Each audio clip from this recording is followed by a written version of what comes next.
Today we're going to talk about lice. Anyone can get lice. There are many myths and facts out there about how lice are spread. So things that may prompt you to look for lice in your child's hair include a note from school stating that they have found a child that has lice, or your child may complain of an itchy scalp. And so I'm going to demonstrate on Grace how to look for lice and nits in your child's hair. Depending on whether they have long or short hair, this may be an easy or difficult process, but I would recommend first starting around the ear, behind the ear, and along the hairline, especially the nape of the hairline. And so as you look along there, a lot of times it's easier to find the nits. Additionally, in someone with longer hair, a lot of times it's better to divide it into sections. And so you might want to pull part of the hair to the other side, rubber band it, and then you want to go piece by piece through the hair using a fine tooth comb. And so as you can see, we're brushing through the hair and looking very closely for any nits. Now I will tell you that you will probably not see lice because they, with the movement, will run away from you looking for lice. But you might find the nits, and you're going to find them closer to the hairline, like I said.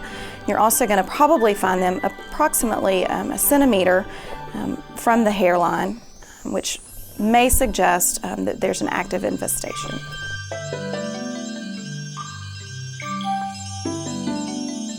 If you were to find nits or lice in your child's hair, there are many over-the-counter products that you can use to get rid of the lice.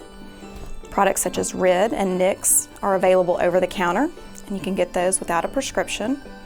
I would encourage you to follow the directions very closely, paying specific attention to how to apply the product and the age limitations on the product. Because several of the products require more than one treatment, you should follow the instructions and treat, and then wait approximately 7 to 10 days and then retreat your child. If you still find that you are seeing nits in the hair after the second treatment, then you want to seek advice from your pediatrician for other possible treatments or to see if you're following the instructions appropriately. So as you can see, we've gone along the hairline, paying particular attention to the edge of the scalp and getting through all of Grace's hair.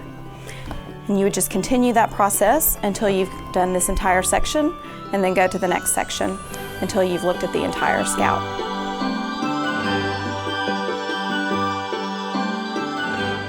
So if you find lice on your child and have treated them for it, you want to make sure that you check all adults and children in the household for lice as well, and treat those that you find lice on. In addition, you want to make sure to take all of your linens, bed linens, towels, and clothing, wash them on the highest setting in your washing machine, and then dry them on the highest setting, and that will kill any lice that are remaining. You can vacuum your carpets, but there's no need to spray for lice. In addition, for things that cannot be washed in the washing machine, you want to bag those up, seal them for 2 weeks, and then you can remove them and they can be used again. The most important thing is to tell your child that this does not mean that they're dirty or have a hygiene problem, and there are no long-term consequences due to getting lice, because it is common. And so if you have any further questions, please contact your pediatrician and they can guide you with any other questions you might have.